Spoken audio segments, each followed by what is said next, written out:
Listo.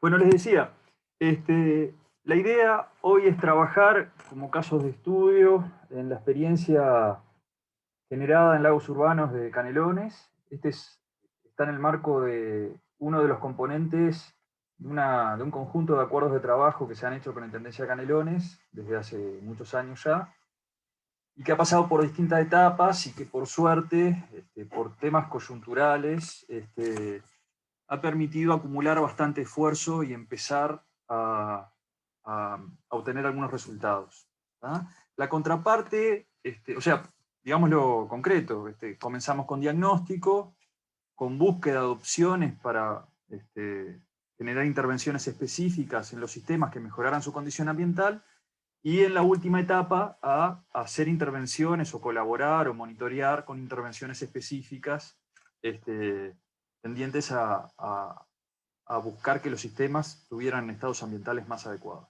¿Tá? Esta experiencia tiene un componente que es académico, en el que nosotros trabajamos, que tiene un componente que involucra otros actores institucionales, particularmente la Intendencia, y que es el actor fundamental, es el que pone los recursos para que esto suceda, y el que está encargado, tiene la responsabilidad de llevar soluciones, si se quiere, buscarlas, implementarlas. Y bueno, en esa línea fue que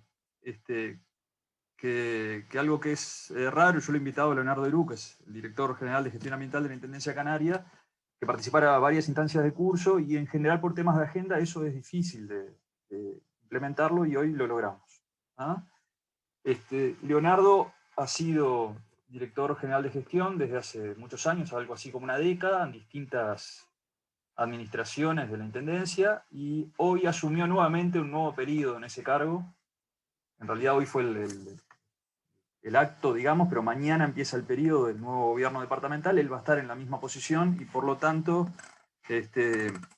estaremos en condiciones de seguir intentando profundizar estas líneas de trabajo junto con él y con la Intendencia de Canelones. ¿Ah?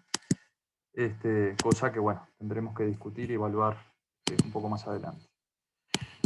En cuanto a esta experiencia generada, le subí, y esto fue hoy, el PDF de un libro que me parece que es muy interesante como marco teórico y práctico de este tipo de proyectos de restauración de lagos eutróficos. Este es un libro bastante viejo, del 96, de un científico inglés que ha sido referencia en limnología de lagos someros, que fue Brian Moss, que falleció hace relativamente pocos años. Y este libro, si bien lo que yo les pongo a disposición es un PDF escaneado de una fotocopia, o sea, no es lindo, muy lindo de ver, la verdad que está muy bien organizado, es muy claro, está en inglés por supuesto, no han habido ediciones posteriores, no es un libro de perfil académico, sino que es un libro de perfil más aplicado, pero para mí siempre ha sido una de las mejores referencias al respecto. Así que, si bien no han tenido oportunidad de bicharlo para esta clase, les pido que lo bichen cuando tengan oportunidad. Esperen que le voy a pedir a Leonardo que me avise cuando llegue, porque capaz que estamos hablando y él se suma y no, en cuenta nos damos. ¿Está? Bueno, ¿cuál ha sido la forma de avance en estos casi 10 años de interacción con la Intendencia? Y claramente no ha sido un avance de tipo lineal y progresivo. Han habido muchas idas y vueltas, pero en el mejor sentido, ¿no? Me refiero a si estos esquemas representan ciclos de avance adaptativo, han llevado fases de aprendizaje, de diagnóstico, de definición de acciones, de implementación de esas acciones y de su evaluación. Cada uno de estos componentes en las distintas etapas, en cada vuelta de ciclo, han tenido un nivel de avance muy diferente, ¿no? Al principio, casi todo el esfuerzo estuvo puesto en el diagnóstico y, como definición de acción, involucró darle continuidad y profundizar en monitoreo, pero de repente no tomar medidas específicas para la gestión de los lagos. ¿Tá? Y así, hemos avanzado nosotros desde el CURE particularmente colaborando con las actividades de monitoreo, tanto a priori como a posteriori. En esta línea se generaron varios informes. Yo sigo explorando a ver si Leonardo llega en la lista de participantes. En el 2011 publicamos una serie de informes que los dividimos en 3 componentes. Uno tenía que ver con ríos y arroyos, otro tenía que ver con los lagos de Ciudad de la Costa y zonas aledañas, y un tercero de Laguna del Cisne, que recién ahora este trabajo ha demostrado tener vigencia y los acabamos de presentar nuevamente a las nuevas autoridades en la Comisión de Cuenca del Cisne, que fue hoy a partir de las 2 de la tarde. Ahí el diagnóstico estuvo bastante claro, aunque muy general, ¿no? Y simplificado, no a una escala de lago específico, pero sí los grandes problemas que expresaban cada uno de estos sistemas. Más adelante, para el 2014, en realidad empezamos a trabajar en el 2013, lo que intentamos fue contribuir con aportar algunas bases de conocimiento para la gestión ambiental de los lagos.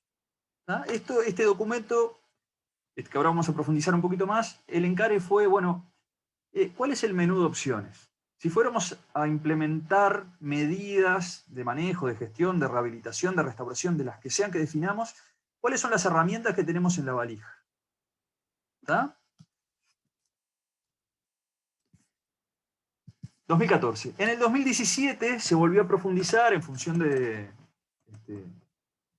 la mucho más grande cantidad de datos que teníamos disponible en el diagnóstico, y se publicó el informe ambiental estratégico, que tenía un componente específico de sistemas acuáticos y particularmente del lago de Ciudad de la Costa, lo que se actualizó en el 2019 ya no como un informe, sino como una presentación de avance, digamos, de actualización. ¿Tá? Así que hay varios documentos, estos son los documentos más generales, y hay una serie de trabajos técnicos bastante amplias que refieren a problemas específicos en lagos, mortandades de peces, evaluación de carga interna de algún lago para la aplicación de un producto. Yo no les pasé todos los documentos porque la idea no era ahogarlos, pero hay muchos más documentos que están a disposición. Y la mayor parte de ellos están disponibles en la página web de la Intendencia.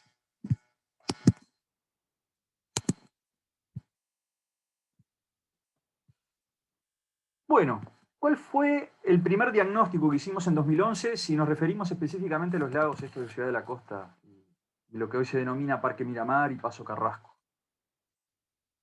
Y bueno, lo que tratamos de hacer, vista la carencia de datos y de estudios sintéticos, fue recopilar todas las tesis, trabajos de estudiantes de Facultad de Ciencias que existían en ese momento, publicaciones, todos los trabajos académicos, y tratar de ver cuál era la conclusión a la que se llegaba. ¿Tá? Este esquema, por ejemplo, resume de la cantidad de veces que se había estudiado cada uno de los lagos, en cuánto de esos estudios, en qué porcentaje de esos estudios, se había llegado a la conclusión de que los lagos tenían elevados niveles de nutrientes y por lo tanto eran eutróficos. Entonces, fíjense, habían algunos que siempre que habían sido estudiados se había llegado a la conclusión que eran eutróficos, por ejemplo que es el lago que se denominó muchos años Tontón, había un lugar bailable ahí. No habían dudas, o había suficiente evidencia de que era un sistema eutrófico.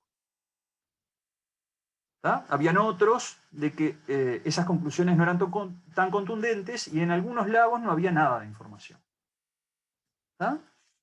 Ahora, a este nivel de diagnóstico inicial, que era de recopilación de datos, era muy claro de que la eutrofización surgía como uno de los problemas que más atención iba a demandar. Otro de los componentes en los que se avanzó es, bueno, habiendo esa condicionante estructural, que es el alto nivel de nutrientes, uno esperaría que el sistema tenga una elevada productividad primaria. Y esa productividad primaria en estos sistemas se podría expresar de distintas formas. Se podría expresar por fitoplancton, cianobacterias, plantas flotantes, plantas sumergidas, plantas emergentes. Entonces se trató de recopilar en trabajo de campo cuál era el estado ambiental de esos sistemas y se encontraron algunos sistemas que alternaban entre fitoplancton y flotantes en el tiempo, ¿tá? Que acá aparecen con el color más claro. Esto, por ejemplo, es el lago del Parque Roosevelt, y estos blanquitos de acá son lagos de Paso Carrasco. Luego había otros que estaban dominados casi permanentemente o permanentemente por plantas flotantes, que son los del verde más clarito. Y otra serie de lagos que estaban dominados permanentemente por fitoplancton. Entonces tenías un problema común a todos, pero esos problemas o esa condición ambiental se expresaba de distinta forma en los distintos lagos.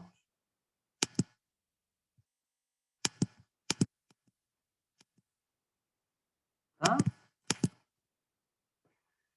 Y así estuvimos recopilando, encontramos algunas situaciones muy degradadas, lagos que habían sido utilizados para depósitos de basura irregulares, que casi no le quedaban agua, eran unos grandes basurales enormes.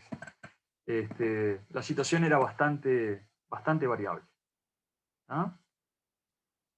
Y luego se evaluó para cuáles de todos los lagos habían registros de floraciones cianobacterianas potencialmente tóxicas. Y la verdad que fue una sorpresa encontrar que en la mayor parte, casi todos los lagos, salvo los que estaban cubiertos por plantas, habían registros ya de cianobacterias potencialmente tóxicas. ¿Ah? Hubo un sistema, que es el que aparece acá arriba a la derecha, en verde oscuro, este que es el lago del bosque del Jardín de Lagomar, que ya desde el año 84 tenía un registro de mortandad masiva de peces. Es el primer trabajo del que hay registro de problemas ambientales en estos sistemas. Tengan en cuenta, eso no lo dije, lo debería haber dicho primero, que todos estos sistemas fueron canteras de arena. Fueron un lugar que quedaba fuera de la ciudad, que se extrajo arena para construcción, eran canteras, y bueno, la napa freática afloró cuando se sacó la arena, y los lagos que allí se formaron fueron acumulando nutrientes con el paso de los años y las décadas. ¿Está? Bueno, acá pueden ver algunas de las fotos de estos sistemas, allí hace aproximadamente 10 años. Bueno, acaba de llegar Leonardo, o estás hace más rato por ahí. Escuchando atentamente, pero tranquilo, sigo escuchando. Dale. ¿Tenés perspectiva de horario en función de otras reuniones, Leo, como para organizarnos? No tengo problema porque tenía una a las 6 y se canceló. Ah, bueno, dale. Entonces avanzo rápido con esto y te convoco, si te parece. Tranquilo. Sí, dale. Bueno, gracias, Leo. Yo te cuento que ya te presenté con los participantes del grupo hoy, así que no lo voy a repetir ahora. Tendrás que creerme o verlo en video después. Bueno, Dale, acá, arriba. en este punto del diagnóstico, que hace aproximadamente una década, hay algunas fotos de floraciones cianobacterianas muy intensas en los lagos.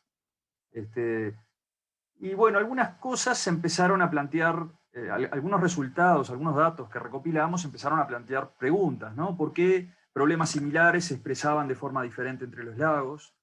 ¿Por qué los problemas estaban tan generalizados a pesar de que algunos lagos estaban en un entorno muy urbanizado y otros estaban en entornos mucho menos urbanizados, como el lago que está en el medio del Parque Roosevelt? ¿Ah? ¿Por qué sufrían los mismos problemas? En un momento quisimos hacer el ejercicio de definir las cuencas de aporte de cada uno de los sistemas y eso fue imposible. Y ahí nos empezó a caer la cifra de que en realidad esto era una gran masa de agua subterránea conectada bajo la arena, en donde tanto el agua como los nutrientes y otros potenciales contaminantes circulaban y llevaban los problemas, los distribuían en el territorio. No había un vínculo demasiado fuerte entre lo que podríamos asignar una fuente puntual y el resultado ambiental de lo que aportaba esa fuente. Aun cuando algunos sistemas habían sido sometidos a efluentes directos de origen industrial en su historia, porque por ejemplo, el lago que ustedes ven acá arriba a la derecha, este lago de acá, que es un lago que en general tiene buenas condiciones, buena calidad de agua, en algunos momentos pasaba por estos estados, y en su costa estuvo Sudilever, una industria química, durante muchos años. ¿Ah? Pero en otros lados donde nunca hubo una industria y ni siquiera había urbanización en su cuenca, como el de arriba a la izquierda, la situación era mucho peor. Así que bueno, nos encontramos con todos esos lagos llenos de cianobacterias y nos encontramos con otros en los que el dominio de plantas flotantes era el denominador común o el patrón general. Ahora, y yo le pregunto, en este punto ahí, que ya estamos casi que terminando el curso, ¿ustedes esperarían que alguno de estos lagos pueda llegar a estar totalmente colonizado por plantas sumergidas? No. ¿Y por qué no? Ahí porque no entra luz. No, de acuerdo, pero ¿y si yo te digo uno de estos? Ya, si fueron canteras deben ser lagos profundos. Exactamente. Entonces son sistemas que están muy degradados y que si bien el problema se podría expresar de distintas formas, al parecer solo hay dos configuraciones posibles sobre la base de la estructura física. Néstor. Una pregunta adicional, Guillermo, para todos los que nos acompañan. Tú hacías referencia a que algunos lagos tenían de repente alguna actividad, algún emprendimiento industrial o de naturaleza química cerca y otros no, y igual presentaban síntomas de eutrofización. ¿Por qué les parece que este conjunto de lagos artificiales tienen características similares en cuanto a la presencia de floraciones de cianobacterias, independiente que uno tenga en las orillas determinada actividad y otros no? Recuerden el origen de estos lagos. ¿Cuál es el origen?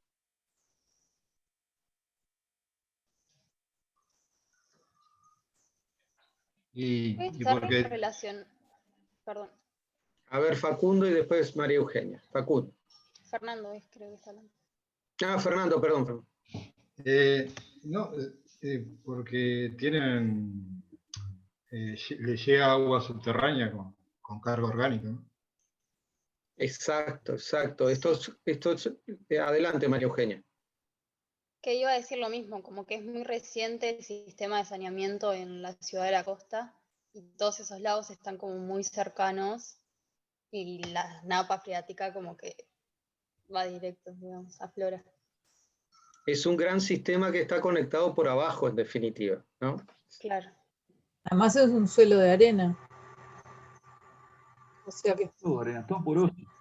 Es todo un acuífero no confinado, ¿no? Totalmente. En ese sentido, una de los planteos que nosotros, o de las hipótesis que planteamos al principio, es, bueno, esto debe ser un gran caldo de coliformes fecales. Y bueno, eso se testeó, se hicieron análisis y en general los coliformes dan relativamente bien y eso también denota ese gran filtro físico que vos tenés en la arena, ¿no? No quiere decir que no puedan existir problemas de coliformes fecales como en cualquier playa, pero bueno, en realidad es un sistema en donde es más probable que se mueva lo disuelto que lo particulado, porque vos tenés un gran filtro. Bueno, así de a poco, ustedes fíjense, estas cosas que yo les estoy mostrando, esta foto, por ejemplo, es del 2008, por allá. Los problemas ambientales no quiere decir que sean permanentes, pero no son recientes, y sin duda alguna son recurrentes en estos sistemas. Y tienen que ver, en la mayor parte de los casos, con la contaminación por nutrientes. Este es un lago en Shangri-La, por ejemplo. Una pregunta, Guillermo. Sí, dale, dale. Que vos nos habías contado hace un tiempo que el lago que estaba cerca del costa urbana era como el lago que presentaba mayor cantidad de nutrientes de los lagos de la vuelta, digamos. Y puede estar relacionado también con el movimiento que se hizo al momento de la construcción del shopping, como esos movimientos medios subterráneos, si bien superficiales, pero como que se estuvieron moviendo ahí un montón de cosas. Mira, yo creo que lo que distingue ese lago del resto es que es el único lago que tiene un aporte superficial de agua significativo. Tiene un afluente. O sea, tiene una cañada que llega desde el norte de la interbalnearia, desde la zona, si yo no me equivoco, Santa Teresita. O sea, hay varios kilómetros de cañada por una zona urbanizada con carencias de saneamiento que llegan hasta el lago.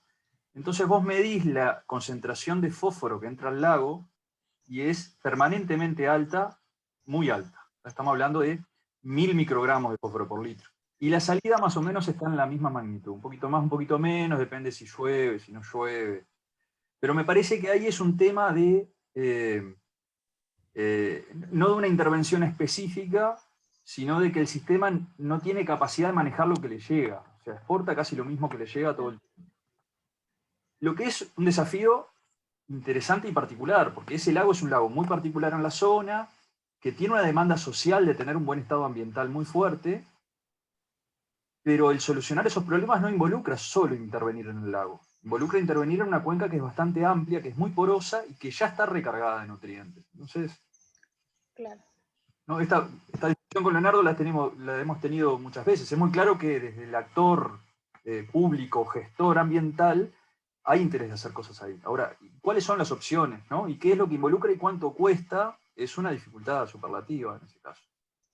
En otros casos es más sencillo. Por ejemplo, en este caso que les muestro acá es el laguito más chiquito, uno de los más chiquitos, es 1 hectárea, queda en la calle Calcaño y Gestido, y es un lago que en general estaba con la superficie descubierta y empezó a partir de 2011 a exhibir, digamos que cada vez con más frecuencia, coberturas absolutas de plantas flotantes. En el 2011 apareció un helecho, la Intendencia puso una máquina, una retroexcavadora, y pudo cosecharla. Yo creo que fue muy afortunada en ese momento, porque seguramente el viento soplaba hacia la cosechadora y la cosechadora sacaba las plantas. Pero si el viento sopla para el otro lado, te quedás sin que cosechar, tenés que ir para el otro lado y ir persiguiendo las plantas. En el 2018 volvió a pasar, aparecieron estos repollitos de agua, se trató de aplicar la misma estrategia y no dio resultado. Entonces hubo que contratar una máquina, una cosechadora. La cosechadora hizo una cosecha y las plantas en 2 meses volvieron a recuperar el sistema. ¿Tá? Volvieron a tapar todo el sistema.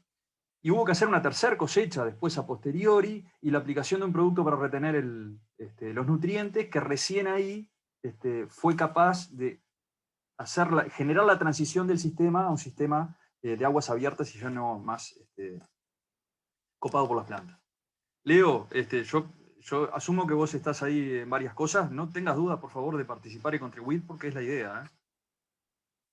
Estoy escuchando atentamente y aprovechando a firmar unos papeles que tengo por acá, pero escuchando atentamente. Muy bien, man. Multitask. Bueno, acá tenemos otro sistema. Fíjense, este lago está permanentemente así, cubierto por un conjunto de especies de lentejas de agua, lemnáceas. Esto es atrás del centro cívico, no es el que se ve desde... No es el que vos hacías referencia, María Eugenia, pero está en la misma manzana, digamos. Y bueno, y hay algunas interferencias que surgieron y han tenido, digamos, salida a la prensa en algunos momentos. Esto es del 2014, de ese lago, allí al lago del centro cívico, cuando surgían, sobre todo de noche, unos olores a huevo podrido y ácido sulfídrico muy intenso. Esto ocurre periódicamente, ¿no? Y ustedes ya saben cuál es el fenómeno que está por detrás. Estudios, monitoreos, floraciones, distintos lagos.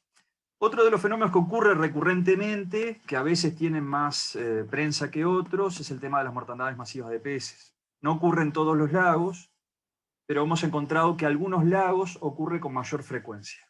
Por ejemplo, que es el lago que está al lado del puente de Avenida de las Américas, está ahí en el límite entre Montevideo y Canelones, del lado de Canelones, muy pegadito, muy cerquita, unos 20-30 metros del arroyo Carrasco, y que tiene una peculiaridad que entendemos que es lo que causa de que sea un lago en el que ocurren más frecuentemente las mortandades. Y es que, como tiene una conexión superficial con el arroyo Carrasco, recibe grandes biomasas de peces desde el río de la Plata, que aumentan la demanda por oxígeno en el sistema, hace que el sistema disminuya mucho la concentración de oxígeno en determinadas condiciones, y los peces, esas grandes biomasas de peces, se terminan asfixiando. ¿Ah? Esto, imagínense un vecindario con muy alto nivel adquisitivo, como es el entorno de este lago, y la gente conviviendo en sus mejores jardines, con miles de kilos de pescado muerto en Semana de Turismo en el 2019. ¿Ah? Entonces, esto demandó que el sistema de gestión, la Intendencia en particular, pusiera cuadrillas a sacar pescados muertos podridos del agua, ¿ah? Para que la situación sea medianamente soportable.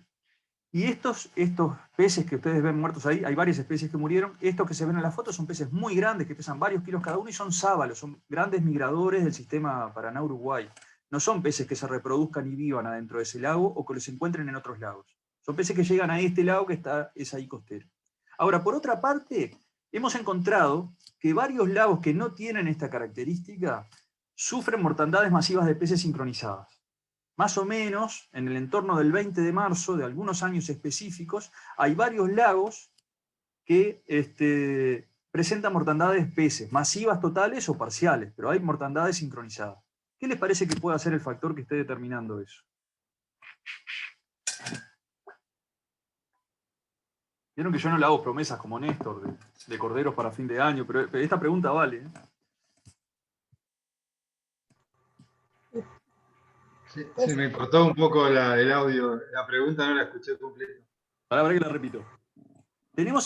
Hemos registrado que en determinados lagos hay mortandades masivas que ocurren sincronizadas en el mismo momento, sin haber un vínculo superficial entre los lagos, ¿no? No parece haber una causa común de un vertimiento que ocurra al mismo tiempo en los dos lagos. O sea, parece haber un proceso que está sincronizado, que está atrás. Y esas mortandades ocurren más o menos por el 20 de marzo de algunos años. ¿Se les ocurre cuál es el proceso que puede estar atrás de eso? Puede ser que como que en verano estén muy productivos y todo eso después al descomponerse genera. Sí. ¿Y qué otra cosa pasa después del verano? Y también puede jugar la procesos de composición composición térmica, ¿no? La estratificación después en ese periodo se mezcla y, Claro.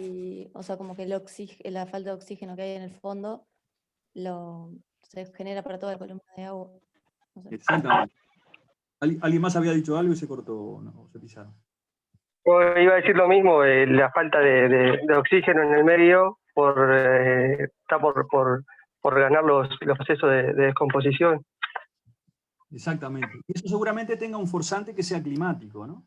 Que tiene que ver con los tamaños de los lagos, con las masas de agua que son tan calientes y frías, y quizás con la ocurrencia de alguna tormenta particular que genera esa mezcla, esa mezcla vertical y desestratificación en otoño. Y también no tendría que ver un poco por los aportes de materia orgánica que tuviera en los márgenes del río, del arroyo. ¿Pero dónde les parece que tenga la mayor acumulación de materia orgánica estos sistemas? Ojo, no son arroyos, son lagos. El lago, sí. ¿Les parece que la carga externa sea el mayor contribuyente a la masa de materia orgánica que tiene el sistema, o que sea la interna del sistema? Creo que la interna. ¿Y dónde estaría acumulada? En el sedimento. En el sedimento. Sin duda. Entonces, si vos tenés un sistema en verano estratificado, toda esa masa que se descompone en los sedimentos está interactuando solo con el hipolimnio, con la capa más profunda, y cuando se estratifica el sistema es que esa condición de fondo se propaga a todo el sistema, ¿no? Y genera un cambio abrupto, puede ser de la noche a la mañana. Disminución en superficie de la concentración de oxígeno, aumento de la concentración de fósforo, aumento de la productividad, mortandades de peces, malos olores. El agua de fondo en general tiene mal olor, el agua de superficie no. Pero bueno, empezaron a surgir muchas cosas. Si tuviéramos que hacer un componente de situación del estado ambiental de esto... Néstor, vos levantaste la manito, dale vos. No, para nada. Perdón, la bajo. Dale. Bueno, el esquema conceptual del funcionamiento de estos lagos urbanos se fue construyendo y complejizando con el tiempo y nos permite en este momento decir de que hay múltiples presiones y que estas presiones son sostenidas, que esas presiones involucran vertidos que pueden ser cloacales, domésticos o industriales, que pueden o pueden haber sido. También involucra el escurrimiento, que puede ser superficial, pero puede haber una llegada también por vía subterránea. También en los últimos años ha jugado o viene jugando un rol significativo en la discusión de estos temas, el tema de las obras, ¿tá? Particularmente tanto privadas como públicas, y que tienen asociadas obras de relleno parcial de los lagos. ¿Y por qué es esto? Porque los terrenos con costa lagos tienen un valor inmobiliario muy alto, y por lo tanto, los que son dueños de los lagos, pero no tienen terreno para dónde construir, tienen ganancias, involucran rellenar, recuperar suelo y poder construir en la costa del lago. Y eso involucra la generación de conflictos y muchos problemas que son más sociales y económicos, asuntos económicos que van mucho más allá de lo ambiental. El tema de los residuos, tanto domésticos como animales, y acá no hice referencia, pero tengan en cuenta que muchos de estos lagos tienen colonias de aves de corral como gansos, que involucran un problema de contaminación por coliformes fecales. Y el tema de los vecinos que arrojan las podas a los lagos, que tiene que ver con lo que decía Facundo hace un rato. Las zonas de interacción con la comunidad son complicadas, hay aportes de materia orgánica costero. Bueno, y todo eso sumado y sostenido en el tiempo, final de cuentas, gran parte de eso se acumula en el sistema. ¿Y se acumulan dónde? En la columna de agua, pero particularmente en los sedimentos. Entonces vos tenés una trayectoria ambiental de estos sistemas hacia la degradación, ¿tá? Que no es lineal. Los sistemas no responden directamente a los impactos o a los aportes que surgen desde afuera, ¿tá? Y de esto ya hemos hablado bastante en el curso y no vamos a profundizar.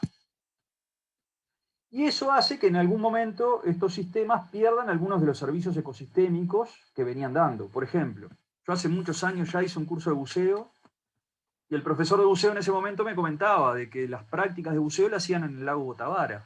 Pero un año fueron a hacer las prácticas y encontraron de que el agua, que era siempre clara y que buceaban entre la maquinaria que había quedado hundida, pasó a ser completamente oscura y poco transparente y ya no podían utilizar el lago y se tuvieron que ir a la cantera Fomento en Colonia. O problemas de que han aparecido en la prensa, de que hay un perro que toma agua de uno de los lagos y fallece. Entonces, bueno, hay algunas consecuencias de los usos que hace la comunidad de los lagos que involucran la degradación ambiental asociada a su funcionamiento interno y a el tiempo que ha pasado y los problemas que han acumulado.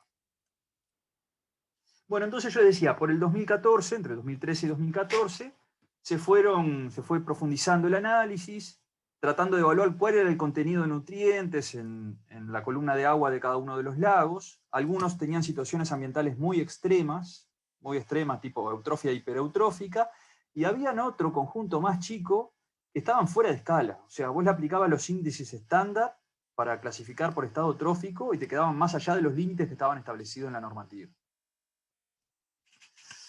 Vamos a ir un poquito más rápido, así aprovechamos la participación de Leonardo. Bueno, uno de los aspectos importantes que recogimos en ese trabajo tenía que ver con que muchas veces la comunidad pretendía cosas de esos ecosistemas que esos ecosistemas difícilmente se lo pudieran proveer, ¿tá?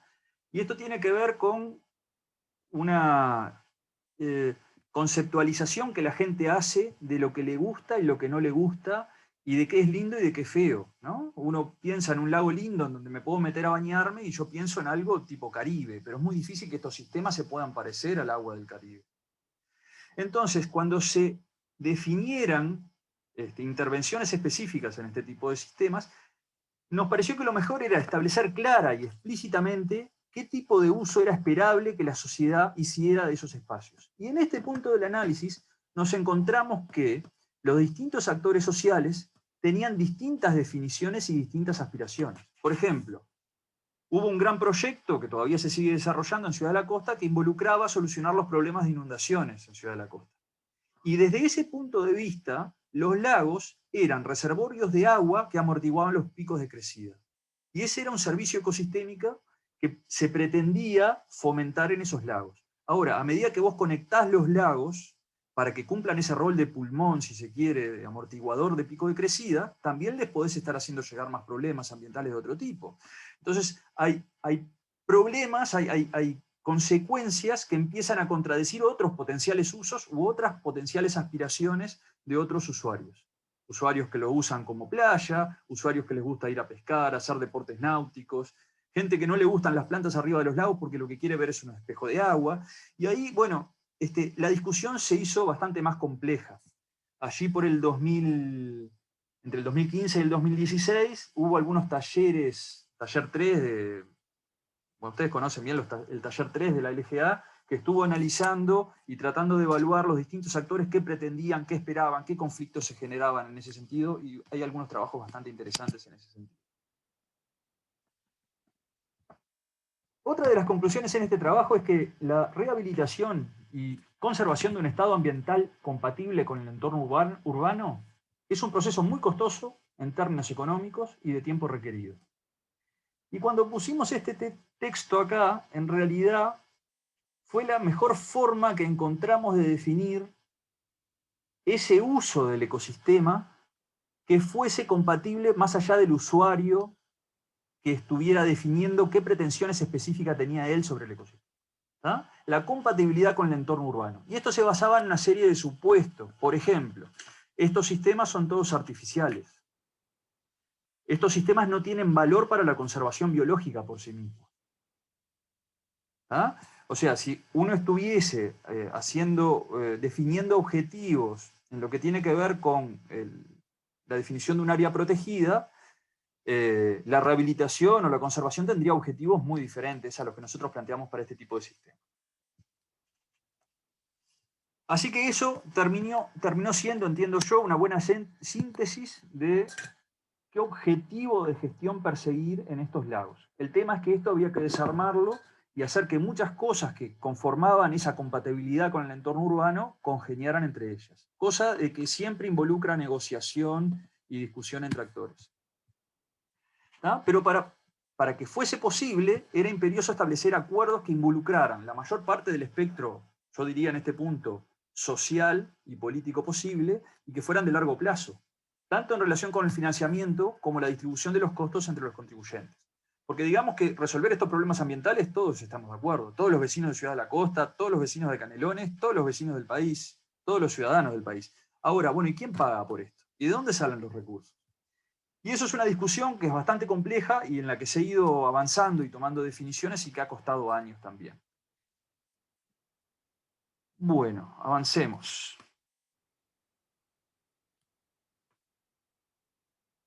Voy a avanzar un poco porque creo que el centro hoy lo tenemos que poner en la interacción con el ENAP. Bueno, y esta frase que está en este documento fue una de las contribuciones fundamentales que hizo Néstor en el desarrollo de este trabajo y tenía que ver con que, si bien en un primer análisis podía suponerse que la dificultad era técnica, ¿tá? En este documento se terminó expresando de que había que generar conciencia de que la clave del éxito para la gestión ambiental de este tipo de lagos estaba en encontrar una adecuada estructura organizacional, las vías de financiamiento sostenibles y desarrollar las capacidades humanas y de infraestructuras suficientes y necesarias. Ustedes fíjense, estamos en un curso de limnología que venimos hablando de ecosistemas, de funcionamiento, de interacciones no lineales, complejas, resiliencia, histéresis, no sé qué. Y resulta que cuando nos ponemos a hacer un documento de menú de opciones técnicas, la principal conclusión a la que llegamos es que el problema no está en lo técnico. Y yo, desde mi punto de vista de mi formación profesional, yo creo que fue un gran descubrimiento el pasar por esta etapa, porque en realidad el centro, el nudo, lo encontramos en otra cosa. Y en un aspecto en el que nosotros podíamos contribuir, nosotros podíamos realizar aportes, pero no éramos el actor central. La academia no era el actor central acá. El actor central era la sociedad, ¿no? Integrada, viviendo en determinado lugar del espacio y tomando definición. Yo iba a preguntar Dale. cuál había sido el criterio de elegir el lago Shangri-La, y ahora que propones esto, como que puede estar relacionado con la Comisión de Fomento y todo, ¿no? Como la sociedad organizada que se encuentra ahí. Sí, bueno, el criterio y la jerarquización de dónde se ponen esfuerzos es algo que es interesante para analizar. No fue el único sobre el que se trabajó el lago Shangri-La. Si vos me dejás, yo lo anoto acá y lo analizamos un poco más adelante. Dale. El tema es que vos tenés 20 y pico de lagos y no podés empezar por todos, tenés que empezar por alguno. El lago Shangri-La involucra un conjunto de condiciones que permitieron empezar a determinada experiencia ahí, que no fue la única, ¿no? Pero lo analizamos ahora un poquito más adelante. Bueno, yo voy a presentar 2 diapos más y después vamos a empezar más el intercambio con Leonardo. Ahora, yo recién les decía, al parecer el centro no estaba en lo técnico, porque, digamos, desde el punto de vista técnico teníamos opciones que ofrecer. El problema es que esas cosas eran carísimas, eran dificultosas, a veces eran contradictorias en función de las pretensiones que tenían distintos usuarios. Pero bueno, pero si nos centramos en los aspectos técnicos, ¿cuál fue la propuesta que nosotros hicimos? Bueno, en primer lugar, tener un componente de diagnóstico fuerte. Diagnóstico de situación que permitiese ajustar los planes en función de la situación y de los resultados obtenidos. Se propusieron 3 programas de monitoreo en función de los tipos de lagos que hay, si están dominados por plantas, no son navegables, entonces lo tengo que mostrar de una forma. Si están dominados por fitoplancton, yo los puedo navegar y puedo tener más detalle de su condición ambiental. Integrar registros de eventos, de derrames, por ejemplo, de vertimientos, de mortandades, de floraciones tóxicas. Seguimiento de intervenciones por parte de privados, y ahí empezó a cobrar con el tiempo una gran relevancia lo que tenía que ver con los rellenos que ya les comentaba. Conocer los aspectos que determinan el funcionamiento de los ecosistemas que no eran conocidos hasta esa fecha, como la comunidad de peces, y empezamos a posteriori de eso a hacer algunos muestreos de peces. Y bueno, y algunas intervenciones que empezaban a hacerse como la cosecha de plantas. ¿tá? Con el diagnóstico claro de situación, algunas acciones posibles podrían ser disminuir los aportes externos de nutrientes. A ver, ¿cuál podría ser la medida? Eso está en la tapa de todos estos libros, ¿no? Primero, solucionemos la causa o ataquemos la causa del problema. Si ustedes tuvieran que gestionar la disminución de los aportes externos de nutrientes en estos lagos, ¿cómo lo harían? Implementando saneamiento en la zona, esa sería una. ¿Sí? Fundamental. Sí. Y todo lo que sea vertidos en general. Exacto. Todo lo que sea... Exacto. Vos tenés que separar el sistema de saneamiento del sistema de pluviales y la napa freática y todo. Ahora, si ustedes logran tener una obra de saneamiento, que es una obra multimillonaria que arrancó hace unos 15 años en Ciudad de la Costa y va por zonas, ¿no? Consigue financiación, hacen una zona, hacen saneamiento, hacen drenaje pluvial y hacen caminería, ¿no? Porque si hacen las calles primero, después la tienen que romper para hacer el saneamiento. Entonces tenía un orden y tenía varias instituciones públicas involucradas. Una obra muy compleja, muy grande y muy costosa, de cientos o miles de millones de dólares. Entonces empezaron por una zona muy densamente poblada, que no era la zona de los lagos, pero era la más densamente poblada, y así se van moviendo en el territorio y todavía siguen trabajando. Ahora, cuando se hacen esas obras de saneamiento, el saneamiento no es perfecto. Tiene muchas pérdidas, y tiene mucha gente que no se termina conectando porque le es muy costoso reformar toda la casa para poder tener sus estructuras de desagüe al nivel adecuado. ¿Ah? Y en una ciudad, por más de que vos tengas todo el conectado a saneamiento, lo que debe estar conectado a saneamiento, igual tenés pérdida y tenés contaminación por nutrientes de la napa freática. ¿Ah? Por múltiples motivos. Ahora, además la napa freática está súper cargada de décadas de acumulación de nutrientes. Entonces, por más de que vos pases a un estado ideal de todo saneado, vas a tener la napa freática contaminada por décadas seguramente. ¿Por qué? Porque el tiempo de residencia del agua y los nutrientes en la napa freática es muy alto. No se lava, no se limpia rápido. Entonces, saneamiento es fundamental, sí, es fundamental, pero no va a solucionar el problema de los lagos. No lo va a solucionar a mediano o largo plazo. Pero aún si se limpiase, si sanease toda la napa freática, ¿qué pasa? Los sistemas ya están con una carga interna de nutrientes muy alta. ¿Se entiende? ¿Qué es lo que pasa? La inercia del sistema es increíblemente alta. Tenés 100.000 personas viviendo, que han vivido durante varias décadas, y que se ha acumulado toneladas de nutrientes ahí abajo, y eso paulatinamente va a ir llegando a los lagos. La solución de eso a largo plazo... Ahora, lo que ya está en los lagos ya está. Y es muy difícil que eso se inmovilice definitivamente. Por lo tanto, mientras siga circulando en el sistema, los problemas van a seguir estando. Entonces, primer línea, disminuir los aportes externos de nutrientes. Estamos de acuerdo. Pero no va a resolver los problemas. Podríamos asumir que no iba a resolver. ¿Ah? Saneamiento, bárbaro. Ahora, el saneamiento, imagínense que en este contexto tenía un motor que iba mucho más allá del problema ambiental de los lagos, ¿no? Era un problema urbanístico, un problema de salud pública, iba mucho más allá. Otro de los componentes era el de disminución del tiempo de residencia del agua. ¿tá? Porque si vos disminuís el tiempo de residencia del agua y de los nutrientes en los sistemas, esos problemas van a tender a irse disminuyendo su magnitud con el tiempo. Si vos los conectás al sistema de pluviales, ayudás en ese sentido, y eso más o menos iba de la mano con la obra de saneamiento. Y esas dos cosas, una a la otra. ¿Alguien iba a decir algo? Sí, no, quería comentar algo, me parece que viene al lugar. Recuerdo haber leído naturalistas antiguos, y geógrafos y botánicos también, de mencionar a principios de 1900 las características del área, de la presencia de bañados salinos y humedales, y bañados salinos, no, perdón, bañados ácidos, con una gran cantidad de sustancias húmicas, digo, y como que eso está relacionado con el tiempo de residencia que vos decías, un ecosistema de humedal con un tiempo de residencia menor del agua, inclusive con desecación temporal, pasado a un ecosistema de lagos, como que la carga orgánica ahí, más allá de los aportes externos que se le haga, ya la carga orgánica natural del lugar, como que era elevada, ¿no? Y podía llevar ese tipo de cosas. Sí, mira, vos sabés que parece que se cambió de ecosistema. Sí, pero no en todos. En realidad, esos que vos describís, que era, ¿no?, la zona de los bañados de Carrasco, era la franja más cercana al arroyo Carrasco. Ajá. ¿Tá? Y hay, ahora el acuífero no es compartido. lo que pasa es que la dirección de drenaje del acuífero es hacia el arroyo Carrasco. ¿No? Porque la vía de descarga es el arroyo Carrasco hacia el río de la Plata. Se han hecho algunos estudios para drenaje pluvial en donde se midió el nivel del acuífero, y los drenajes son el arroyo Carrasco y después el canal Artigas, que es ese afluente y efluente del lago que está al lado del shopping. Esos son como los dos grandes canales de salida. Entonces la napa freática está deprimida a medida que vos te acercás hacia esos canales.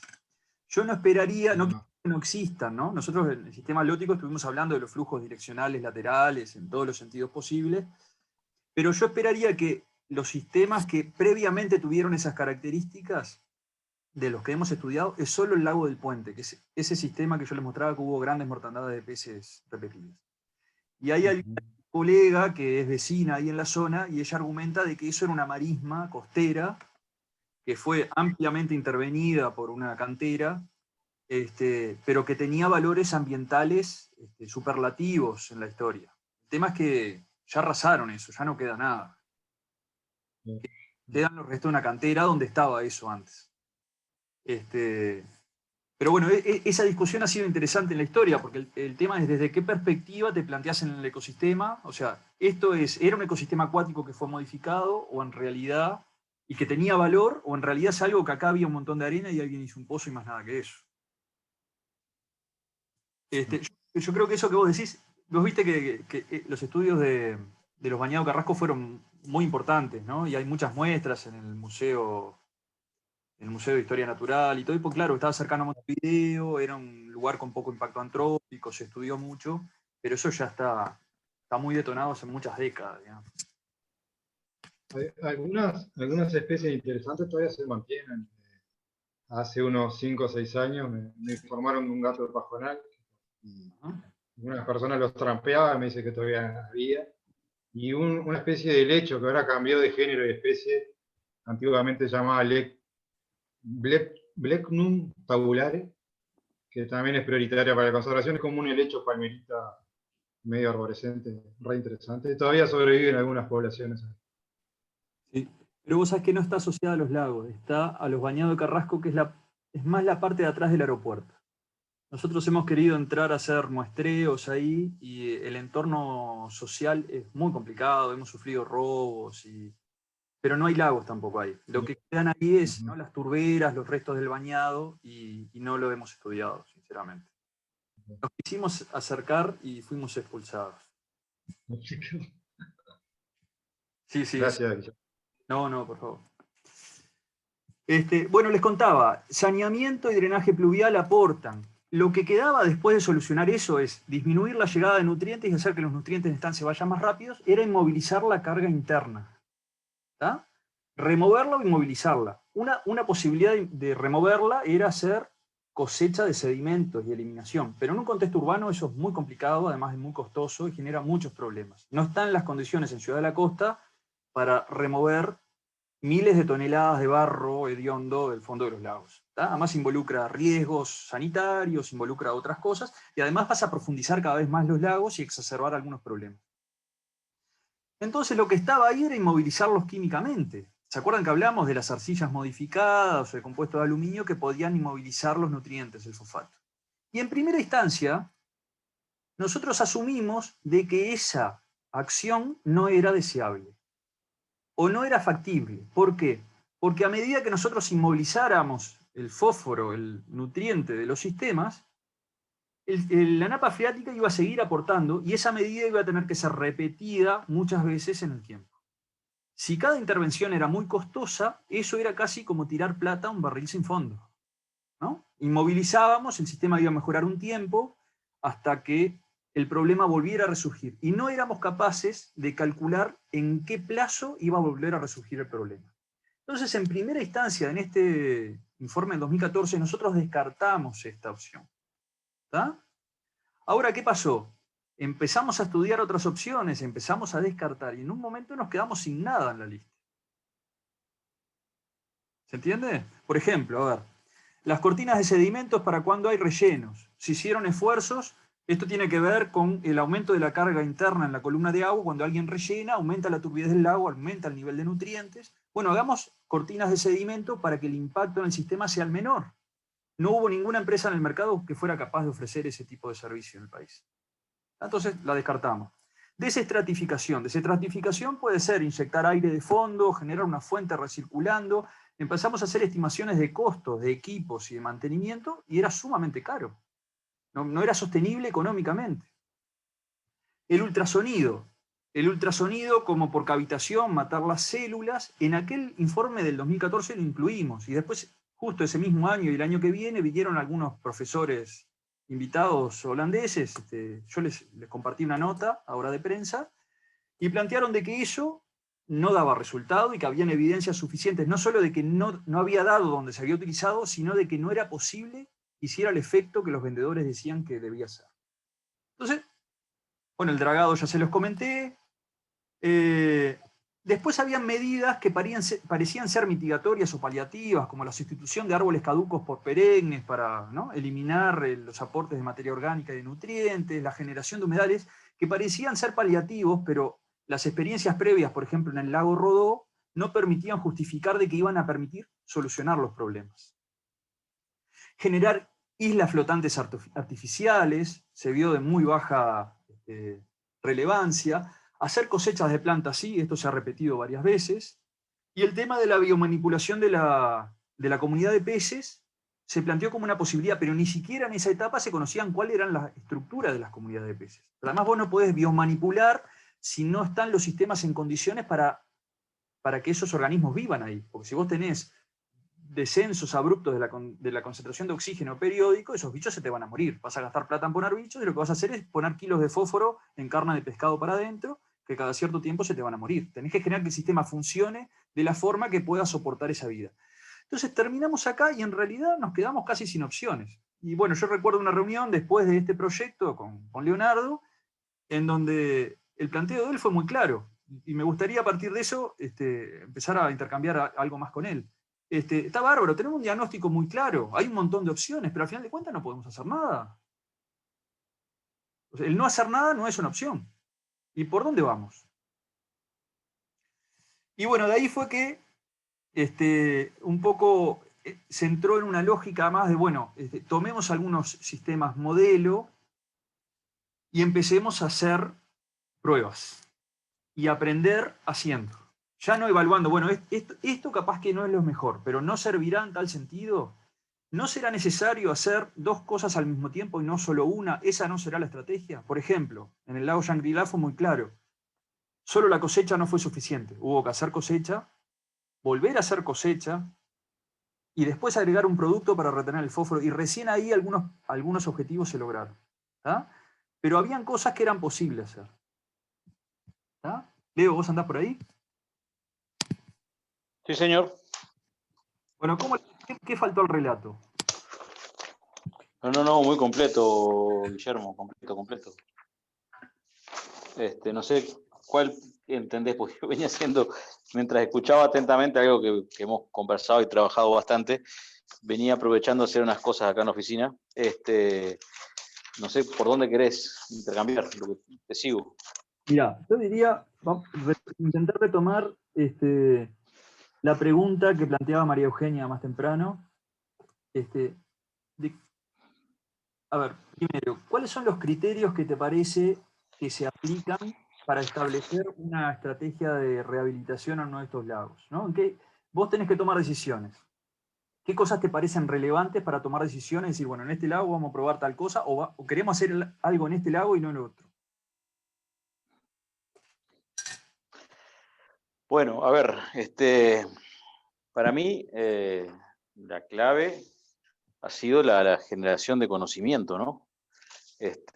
Sin el conocimiento adecuado, tomar decisiones era imposible o disparatado, era andar con los ojos tapados. Entonces, llevamos unos cuantos años de generar conocimiento.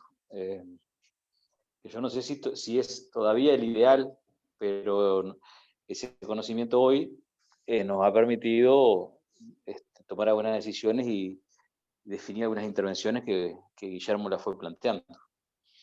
Después, otras cosas que nosotros intentamos hacer fue definir algunos lagos en función de varios criterios. Uno de ellos era la propiedad de toda la zona del lago, de los padrones, del entorno, y lograr desarrollar alguna experiencia que nos permitiera mostrar qué era lo que estábamos buscando hacer, digamos, ¿no? Y esto fue el caso de Sangrilá.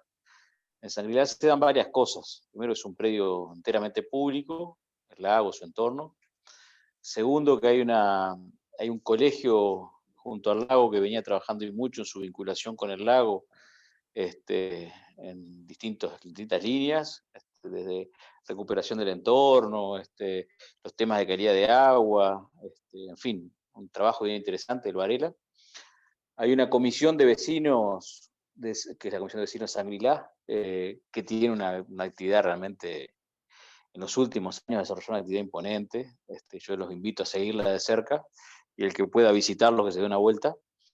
Y bueno, y todo eso hizo que se generaran las condiciones como para que pudiéramos, con el conocimiento acumulado, empezar a hacer algunas intervenciones y evaluarlas. Algunas no funcionaron como esperábamos, evaluar por qué no funcionaron, y ahí de vuelta el conocimiento fundamental. Y bueno, hicimos algunas cosas. ¿Qué pasó? Si nos propusimos cosechar las plantas, las cosechábamos gastando una plata que la Intendencia antes no gastaba en estas cosas. O sea, son recursos que hubo que redireccionar de otras áreas para esto, que es generar conocimiento y actuar sobre los lagos. A partir de una definición general que tomó el Costaplan, que es el Plan de Ordenamiento Territorial de la Costa, de que tenemos que cuidar estos lagos, que tienen el origen que decía Guillermo, pero que se han incorporado al paisaje y a la historia de la ciudad, una ciudad bastante nueva, pero que estos lagos forman parte de su historia.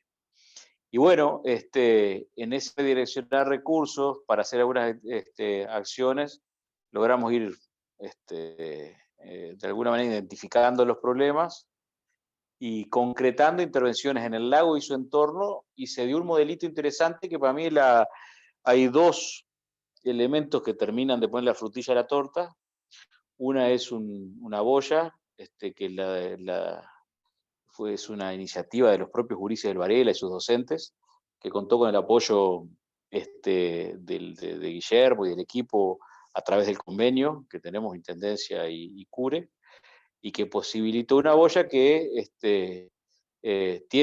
nos permite acceder a algún nivel de información, no tiene la capacidad de generar toda la información que tiene otras boyas que estamos colocando, pero no es menor, y además capacitamos a los vecinos en el marco de este convenio.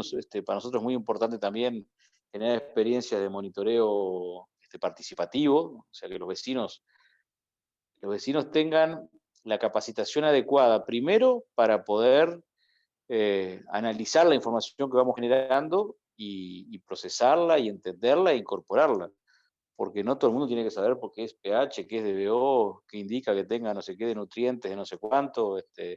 Entonces, que los vecinos entiendan cómo funcionan estos lagos con sus particularidades, tengan elementos para evaluar o analizar un informe que les llega sobre el estado del lago, y además de eso sean capacitados para monitorear con un equipamiento que surge a partir del aporte de la Intendencia de este convenio. Se compró una serie de equipos que quedaron a disposición del trabajo de monitoreo con el equipo técnico del CURE y los vecinos, que se frenó por la pandemia, por esta bendita pandemia, si no ya tendríamos hoy en la plataforma CIMA, que es una plataforma de internet que tenemos cargado todos los datos, ya tendríamos datos generados por los vecinos. Entonces, hoy podemos decir que en el lago Sangrila se generó conocimiento, se fueron realizando intervenciones, se aprendió sobre aciertos y errores, se trabajó sobre el agua, sobre la calidad del agua, sobre su entorno, se involucró a los vecinos, y es una experiencia, se incorporó tecnología, y es una experiencia que muestra cuál es el modelo de gestión que nosotros entendemos que es el mejor. Con la academia junto, participando, siendo parte fundamental de esta experiencia, con los vecinos, el municipio, que lo nombré, tecnología, etcétera, etcétera. En otro lago similar, que tiene una historia que no me voy a extender ahora, que es el lago Jardín, que toda una historia particular, de algunas movidas fuera de la ley en algún momento, y los vecinos enfrentando eso para que ese lago no se perdiera, con algunos intereses inmobiliarios medio truchos, hace muchos años. Y bueno, hicimos un proceso similar. Quizás el nivel de desarrollo, ahora estamos, esto de la pandemia está complicado, estamos viendo de realizar algunas intervenciones en el entorno que acordamos con los vecinos para hacer un camino similar, para transitar un camino similar al que transitamos en el lago Sangrila. Entonces acá esto es gobierno departamental, gobierno municipal, Universidad de la República, a través del CURE, vecinos, tecnología, pusimos una boya aquí en el lago Jardín. En estos lagos hemos visto que se dan las condiciones para poder avanzar. Y después tenemos otros lagos que son un poquito más complicados, donde hemos, a través del convenio hemos estado aportando conocimiento y estudiando alternativas para también generar una intervención que a partir del conocimiento sobre el estado de ese lago, sobre las características que lo hacen diferente y sobre las intervenciones que hemos realizado, con algunas con éxito y otras no tanto, es que estamos viendo de hacer alguna intervención en el lago del Costa Urbana, que ya ustedes lo describieron, cuando entré ya ustedes estaban hablando, o sea, los escuché cuando Guillermo y ustedes hicieron algunas preguntas.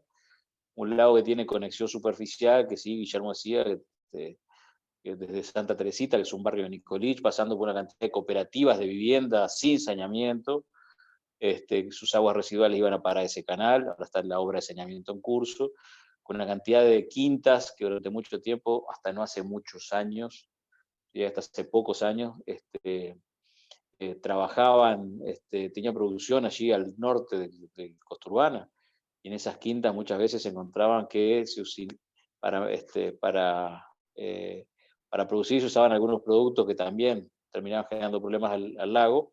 Ese lago a su vez después tiene conexión hacia el Río de la Plata a través de lo que se conoce como Canal Artigas. Bueno, esa complejidad hace que la intervención no puede ser ni cualquiera ni en cualquier momento. Una de las cosas que yo he planteado también, he insistido, es, hay una propuesta ahí sobre la mesa. Pero hoy tenemos al lado del Costa Urbana, que es la centralidad, el centro de la ciudad de la costa, tenemos un equilibrio, que no es el mejor, pero hay un equilibrio. Con algunos problemas, con algunos síntomas de problema, pero hay un equilibrio. El día que metamos la mano ahí, ese equilibrio se va a perder hasta ir hacia otro lado.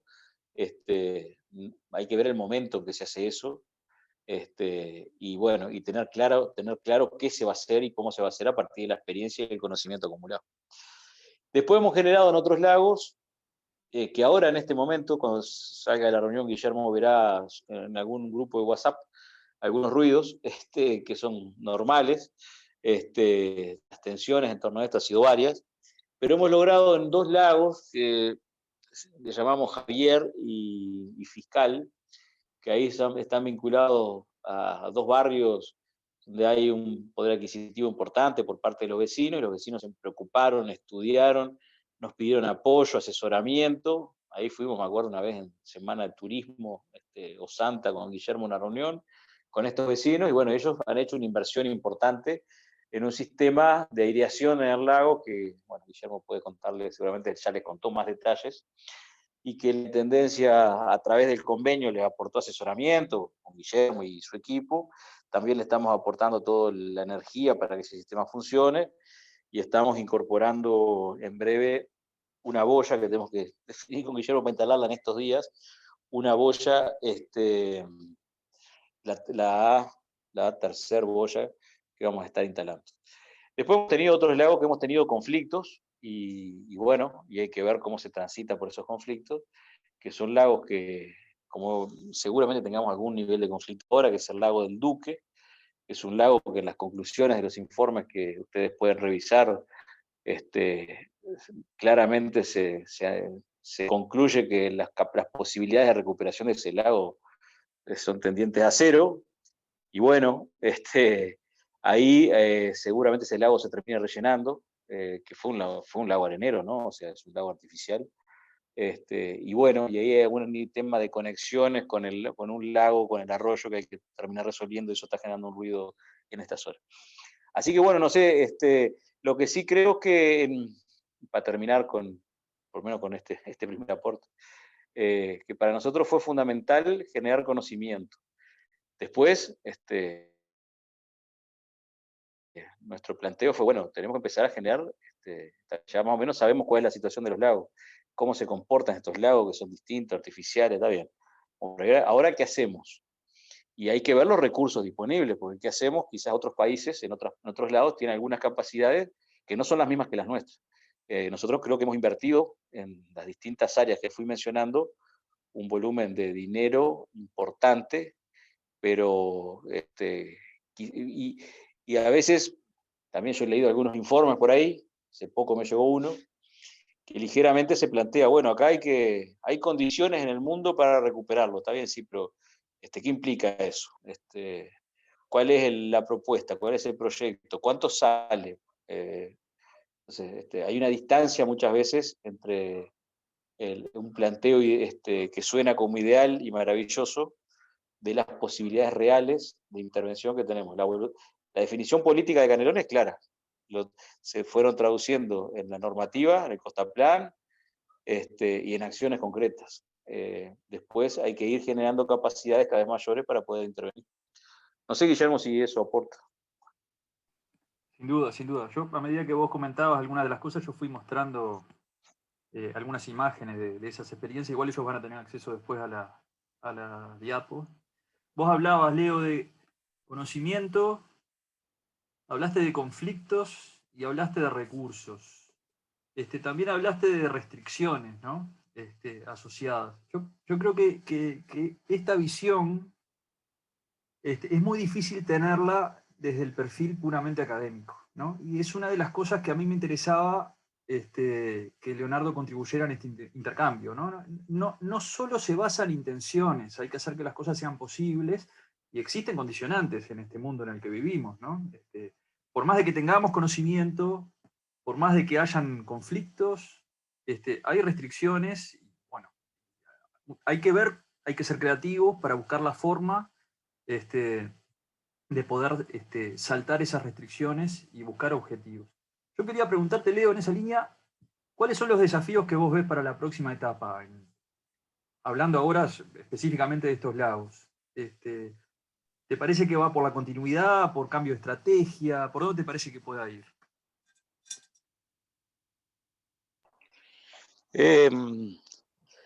Acá hay yo creo que en términos generales, y también nos pasa con los lagos, disculpe que empecé a caminar hacia un vehículo.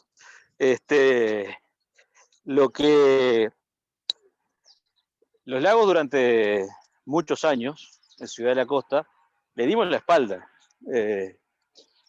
Yo creo que hemos ido incorporando los temas ambientales, los temas del agua, los temas del paisaje como un tema importante, y nosotros mismos acá fuimos generando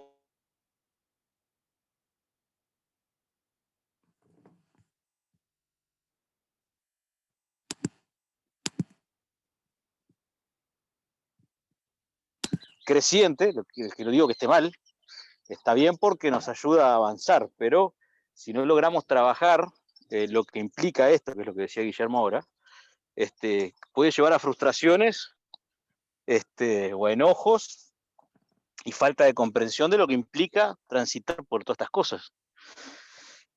Entonces, cuando yo leo en algunos documentos de que algunas situaciones hay que resolverlas y está todo dado para resolverlas y casi que mágicamente, Cuando eso haya que traducirlo, y digo con respecto a algunas de las situaciones que tiene sobre la costa, haya que traducirlo en una propuesta concreta, buscar financiación, bueno, vamos a asumir que eso está bastante más lejos de las posibilidades que tenemos.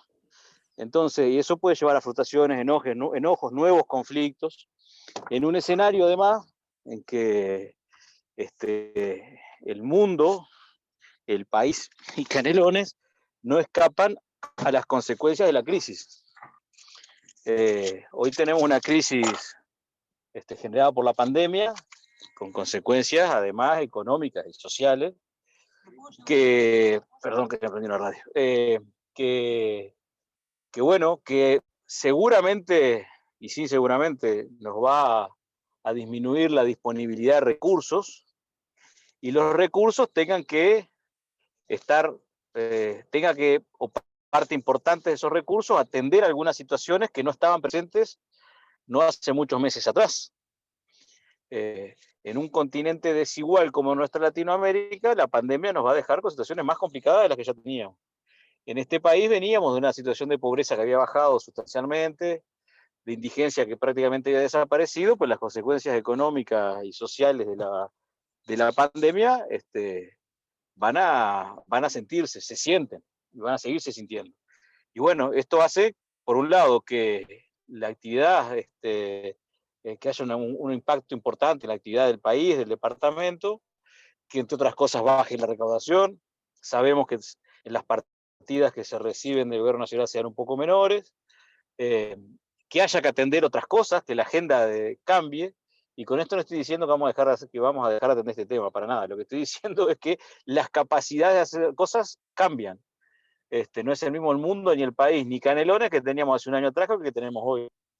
Entonces tenemos que ser cada vez más creativos, buscar con mayor creatividad soluciones que sean posibles, no solamente decir la receta está, sino que la receta sea viable para un país como el nuestro y un departamento como el nuestro. No caer en discursos fáciles de que todo se puede, cuando sabemos que después, al momento de traducirlo, no siempre es así. Y además buscar la forma de articular a distintos actores, ¿no? Buscar esta experiencia que estamos haciendo, por ejemplo, en este lado Fiscal y Jardín y Javier, donde hay actores privados que se involucran, me parece que también es un camino que debemos recorrer. En la revisión del Costaplan lo incorporamos. Que bueno, entonces, creatividad, trabajar muy de cerca con los temas, estrechar el vínculo con la Universidad de la República para seguir generando conocimiento y buscando alternativas que estén a nuestro alcance. Y además ser creativos al momento no solo de diseñar las propuestas, sino de buscar aliados para concretarlas, que no solo recaiga sobre los presupuestos que solemos echar mano, como puede ser el presupuesto de la Intendencia. E insisto que la Intendencia va a seguir aportando recursos en esta línea de crear conocimiento y de hacer cosas. Pero el escenario cambió, el mundo cambió y Canelones cambió. Ahora ponemos una de Mercedes. Este curso, Leo, tiene banda sonora. Ahora podemos poner a Mercedes Sosa con Cambia, todo cambia. Podemos cerrar acá. No, quiero aprovechar dar la oportunidad. Yo veo que vos estás empezando a complicar tu agenda. Alguno de los gurises que quiera hacer un comentario, Néstor, o lo que fuera, antes de que nos abandones. No tengo problema, no tengo problema.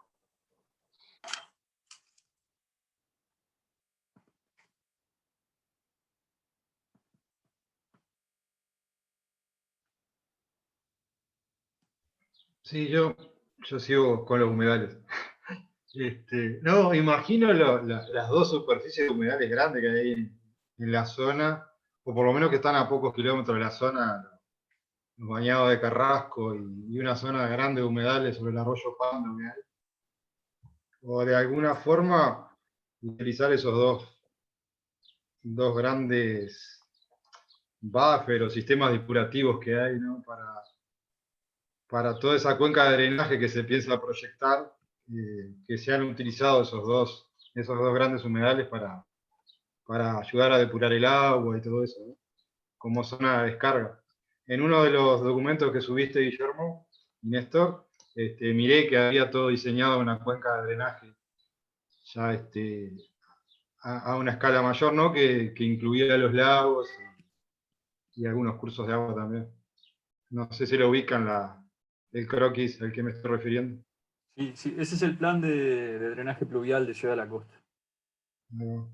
Pero por un tema de altitud, no sería conectable con los humedales que vos decís. Habría que bombear el agua. En un principio, el primer proyecto que se hizo para hacer saneamiento de la zona, en realidad la idea era tirarlo más para ese lado y que terminara virtiendo al cauce del arroyo Pando. Y hubo una resistencia social y ambiental muy fuerte porque se evaluaba de que, si bien era una solución que involucraba disminución de costos en algunas cosas, el impacto en el sistema receptor iba a ser muy grande, y bueno, eso terminó sustituyéndose por un emisor subacuático que está en Solimar, como 850 metros en el Río de la Plata. No era de depuración de aguas de lo pluvial, sino que era aguas sanitarias, que esas sí son bombeadas aguas arriba. Y la discusión es de tirarlas después, ¿no? Hay un sistema de tratamiento bastante moderno, y bueno, ¿y después qué se hace con eso? Sí, sí, sí, sí. Gente, yo voy a aprovechar, Leo, te cuento, acá el grupo está bastante partido entre estudiantes de la licenciatura en Gestión Ambiental y la licenciatura en Diseño de Paisaje, que nos vienen copando este curso, muy a nuestro pesar, pero bueno, es lo que nos ha tocado. A mí me gustaría que alguno de los participantes del curso le expliquen a Leonardo por qué la Intendencia tiene que contratar licenciados en Gestión Ambiental o licenciados en Diseño del Paisaje en el futuro. Y con eso creo que lo podemos castigar un poco y lo liberamos. Perfecto, perfecto. A venderse se ha dicho. Dale, Fernando, que vos has convencido unos cuantos. Ya me lo has contado, es ahora. Me mandaste a la guerra. No, yo creo que con creatividad se pueden hacer cosas. Por ejemplo, uno lo primero que ve en los lagos, eso que no, en la mayoría de ellos no tiene costa como para implementar un humedal para ayudar con el tema de depuración del agua. Pero bueno, están las alternativas de las islas flotantes y hay que buscarle la vuelta por ese lado, que a veces, lejos de ser una inversión, representa un ahorro. En Uruguay yo sé que estamos acostumbrados a apagar los incendios, pero de repente prevenirlos al mediano plazo significa un ahorro, ¿no? Y bueno, eso depende de empezar a tener más política de Estado y no pensar en periodos de 5 años, ¿no? Es todo un cambio cultural que se tiene que tener. El país ya tiene política de Estado en algunos rubros y no las cambien con los cambios de gobierno. Creo que en lo ambiental tendríamos que apuntar a lo mismo. Y bueno, de ahí sí empezar a percibir este tipo de cosas como ahorros y no como gastos, ¿no? Pero más con una cabeza de mediano plazo y largo plazo. No vendí mucho la carrera, bueno, pero eso es lo que pienso. Yo quería aportar algo. Nada, yo creo que el éxito de las gestiones o de cosas que emprendemos a hacer o de empresas, creo que está en los equipos multidisciplinarios. Entonces, y más cuando un equipo multidisciplinario tiene visiones más bien técnicas, si bien está importante también la otra visión, que es la visión de las personas que viven y conviven en el espacio de las ciudades, también está bueno, y bueno, y tenemos estas dos carreras que están muy buenas, y que justamente la de gestión ambiental, yo no soy gestión ambiental, pero les vendo, son personas que, bueno, a futuro, bueno, el título de la carrera lo dice, ¿no? Están estudiando para gestionar el ambiente, entonces, que más que contratar un gestor ambiental, y bueno, y ya de paso contratar a un licenciado en paisaje que tiene otra visión del espacio urbano o del espacio suburbano. O sea, el éxito de la gestión acá del gobierno departamental está en tener un equipo multidisciplinario y pensar, como dice Fernando, no solo en los 5 años y mantener esa gestión a lo largo del tiempo. Y bueno, y las cosas obviamente no se logran de un día para el otro, y bueno, por eso mismo está bueno mantener más allá de los 5 años esta forma de trabajar, ¿no? Multidisciplinarmente. Y nada, entre distintas visiones se aporta a la calidad de vida en general de todos, no solo de los habitantes, sino de la ciudad toda. Y por qué no del departamento todo y el país todo. Alcanzar a todos. Así que contraten a gestores ambientales y contraten a paisajistas. Queremos trabajar. Yo ¿Puedo quería... aportar algo? Dale, Bueno, Mari. dale, Mica. No, dale. Dale, después voy yo. No, un poco sumando lo que dijeron Fernando y Carla, que, bueno, eso, que la creatividad siempre es necesaria por la incertidumbre que implica estos sistemas socioecológicos tan complejos, pero cuanto más conocimiento técnico haya, se ahorra tiempo y se ahorra presupuesto, creo, pero no es un conocimiento técnico puramente desde lo ambiental, porque el gestor ambiental estudia para incorporar conocimientos de gestión ambiental, pero también de gobernanza y de un montón de dimensiones que está muy vinculado a lo que tiene que hacer un gestor público. Y que, bueno, como decía Fernando, se puede ahorrar mucho tiempo y mucho dinero previniendo y no ir siempre curando y corriendo la de atrás. Entonces, me parece que es muy importante siempre aplicar el principio precautorio y siempre actuar a tiempo y con conocimiento y con un conocimiento integral e interdisciplinar. Gracias. Y bueno, mi comentario más o menos iba en esa misma línea, como la importancia, o sea, un gestor viene a mediar también entre la parte social y la ambiental, y la importancia de poder empoderar al contexto social de herramientas y de eso, sensibilizarlos con el estado en el que el ambiente debería estar, digamos. Se mencionaba que, bueno, que en estos dos lagos como que había habido una demanda social bastante grande y ellos mismos habían propuesto como financiar algunas cosas y no sé qué. Y bueno, como eso, poder transmitir la importancia del bienestar del medio ambiente a la sociedad para que desde las diferentes actitudes o comportamientos ellos también puedan como aportar en esta gestión, digamos. Que a su vez, con un apoyo social grande, da también la continuidad de los procesos, ¿no? Porque si vos venís de afuera y propones tal y tal cosa y lo llevas a cabo y después te vas, como que no asegurás que esto siga una continuidad si el contexto social no está involucrado. Como todas las partes son esenciales, me parece. Bueno, gente, Y el gestor como mediador entre eso. María Eugenia, yo me voy a quedar con el concepto ese que vos manejabas, que es el de proceso, que yo creo que describe mucho toda esta experiencia. Acá lo que ha estado en juego no han sido solo los objetivos o los logros, sino el proceso y el aprendizaje, ¿no? Y el conocimiento que no se genera solo en la academia o en la Universidad de la República. No somos los dueños del conocimiento, ni de todo el conocimiento, ni siquiera de una parte mayoritaria. Y creo que en ese sentido el CURE viene cumpliendo un rol fundamental, porque distintos actores académicos que trascienden a los que estamos aquí hoy y ahora, han entendido de que desde este sitio, que es la Universidad de la República, se puede hacer un aporte que cambie la realidad social y ambiental del país. Y bueno, y creo que Canelones también lo ha entendido así y bueno, ha permitido avanzar en conjunto. Así que acá hay un espacio de desarrollo en conjunto, que no promete maravillas ni pretende vender espejitos de colores, que trata de ver las cosas en su justa complejidad. Y bueno, en ese sentido, este aporte tuyo, Leo, y tu participación, Leonardo es una persona muy ocupada, hoy es un día muy especial, yo les comentaba más temprano de que Leonardo hoy tuvo tuvo un encuentro en donde asumió el nuevo intendente y el nuevo equipo de dirección de la intendencia, y estuvo el presidente de la República presente, y bueno, y hoy se hizo un tiempo después de eso y después de la Comisión de Cuenca de Laguna del Cisne para contribuir acá, así que yo quiero agradecerte mucho, Leo. Así que bueno, usted tiene la palabra y por favor quede liberado.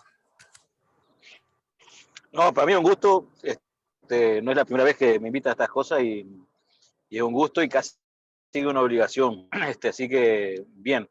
Lo otro es cortito, cuando me tocó empezar esta responsabilidad, fines del 2006. Si ustedes conocen a Canelones, más o menos en este país, conocemos bastante nuestra realidad, más allá de no ser del departamento, y los temas y la diversidad de problemas y situaciones a atender.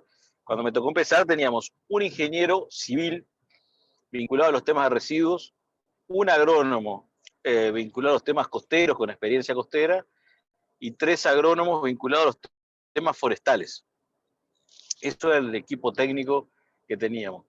Y esto no es un tema que tenga que ver con la evaluación ni de periodo de gobierno, ni nada. Esto tiene que ver con la historia de este país, donde los gobiernos departamentales básicamente se encargaban durante mucho tiempo, a no ser Montevideo porque es la capital, porque tiene otros temas a cargo como el saneamiento, los gobiernos departamentales se encargaban de las cuestiones más bien básicas, de los servicios básicos y poca cosa más.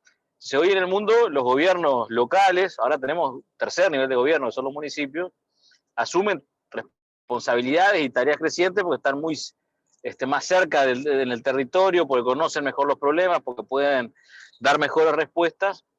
Bueno, y nosotros hemos intentado fortalecer nuestro equipo, pero generar también un espacio de intercambio permanente, o de trabajo permanente, más que intercambio, de trabajo permanente con la universidad.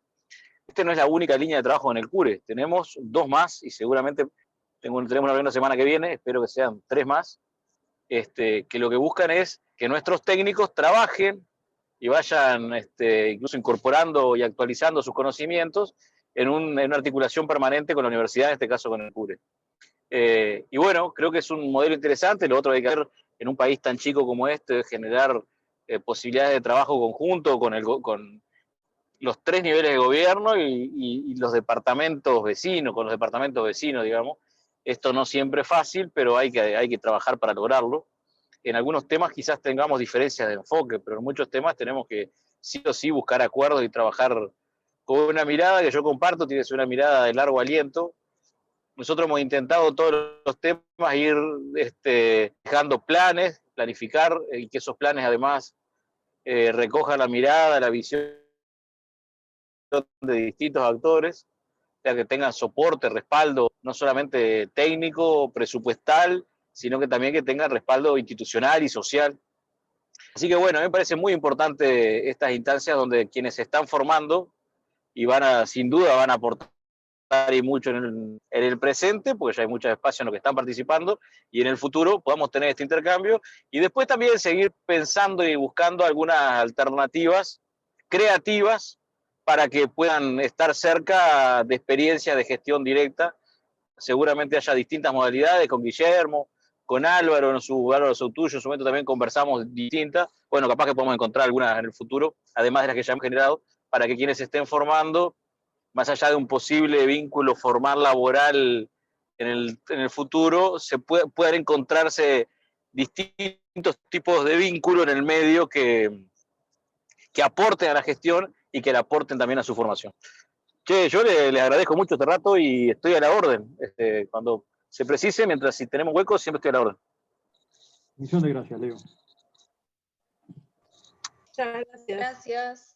Vamos, Gracias. Un abrazo, Gracias. abrazo, saludo a todos. Chau, chau. Muchísimas gracias. Saludos. yo ahora, Néstor dejó un mensaje acá, ahora le mando. Bueno, gurizada, para cerrar, ¿qué reflexión les merece el intercambio? ¿Les parece que vale la pena este tipo de intercambio? ¿Aporta el curso como algo adicional?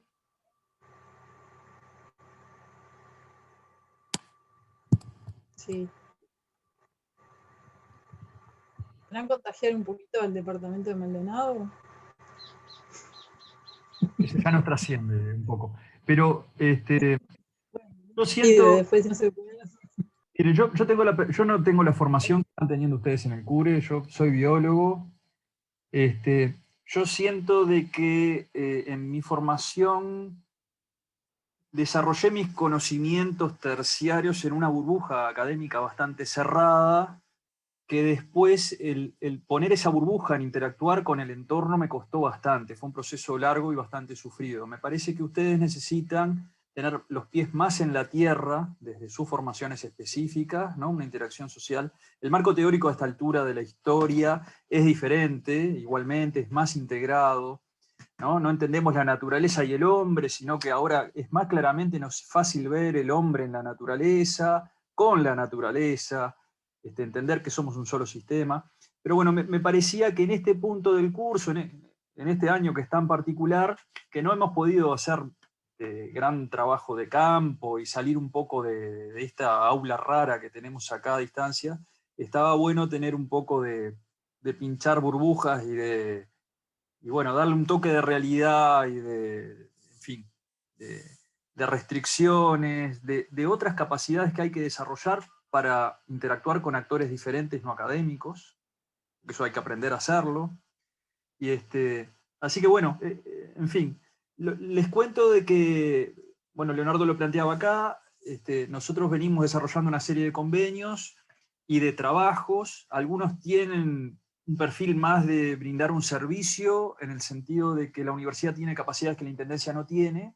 Por ejemplo, la Intendencia toma muestras de calidad de agua de ríos y arroyos, de todo Canelones, una vez cada 6 meses, y nos las manda al laboratorio del CURE para que la laboratorista, Claudia, una compañera, le mande los resultados de nutrientes. Eso es más un servicio.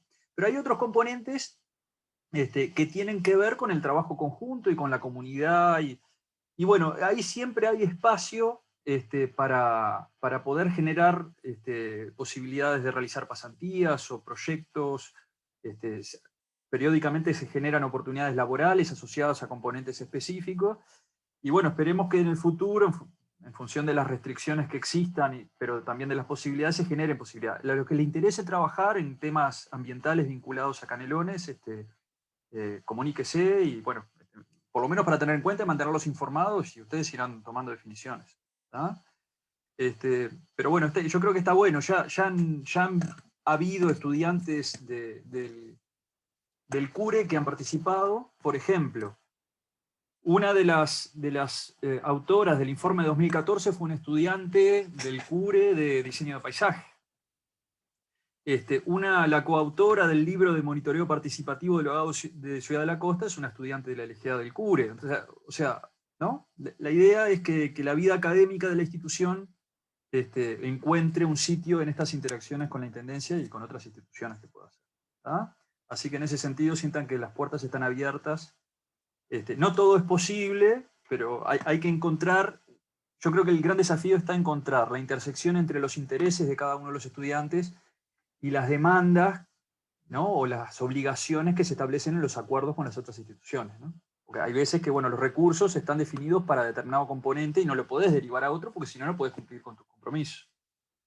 Pero bueno, hay mucho trabajo hecho, cosas de Lagos, cosas que no son tanto de Lagos, y bueno, ¿tá? Ténganlo en cuenta. ¿Algo más que les parezca antes de cerrar?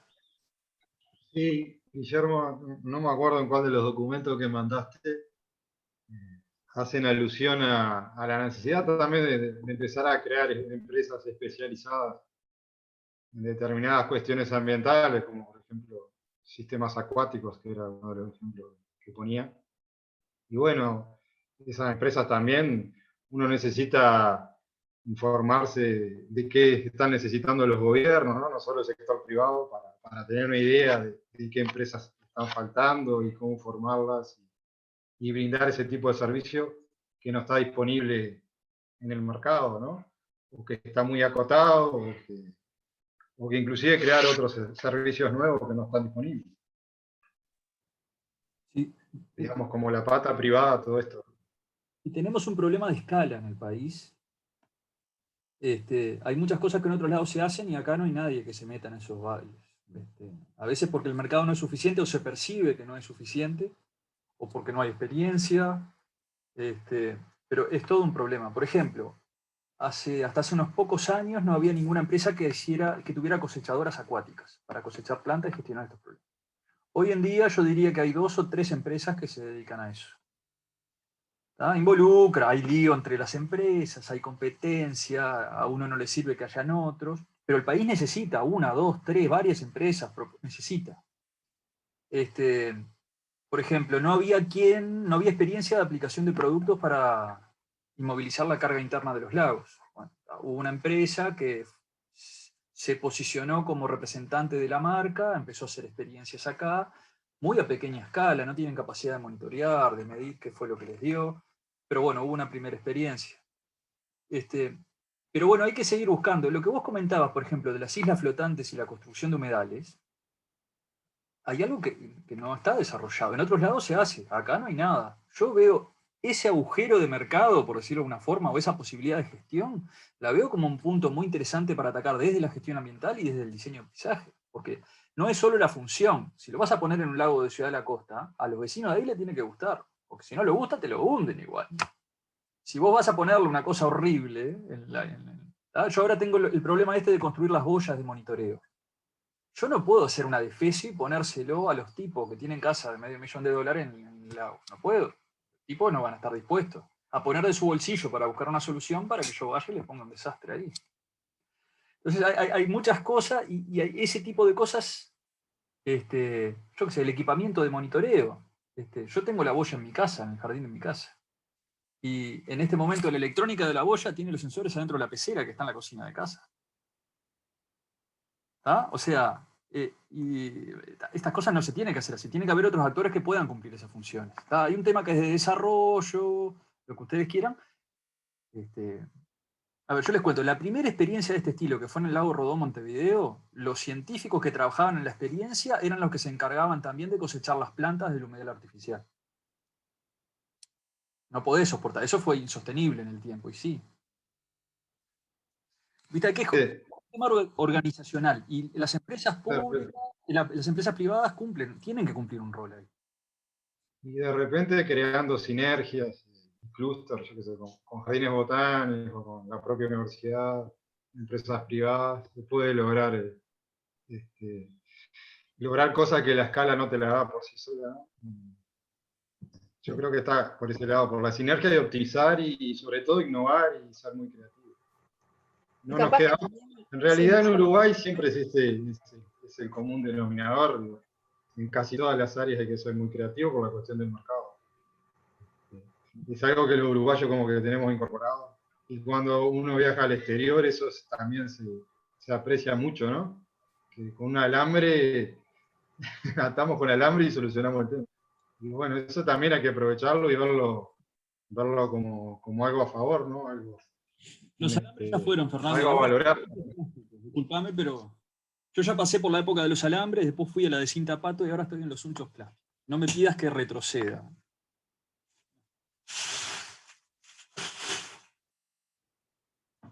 Les voy a mostrar la herramienta.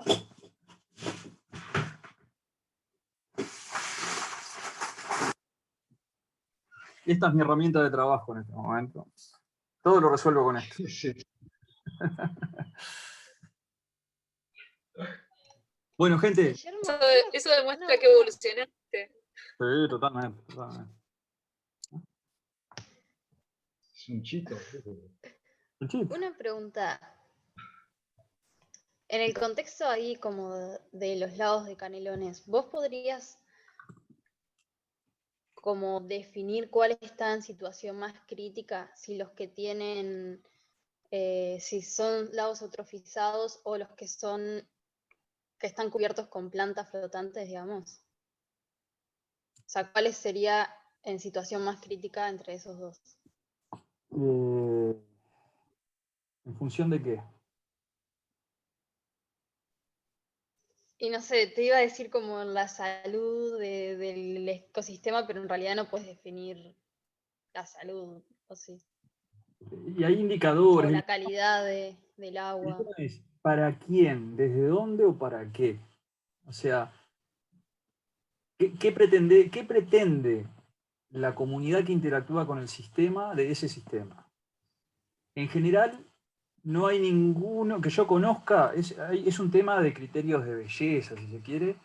No hay actores sociales que prefieran los lagos vegetados sobre los lagos con espejos de agua descubiertos. Entonces se prefiere un lago con espejo descubierto, aunque sea una sopa tóxica de cianobacterias. ¿Está? Se prefiere eso, porque ven el agua y con eso basta para algunos usuarios. Y por desconocimiento de otros problemas. ¿Tá? Entonces, si vos me preguntás a mí, yo decís, bueno, yo prefiero que el tema no llegue a ese estado, porque me parece que es un estado más degradado en cierto sentido y con más riesgo de interacción con la comunidad. ¿Tá?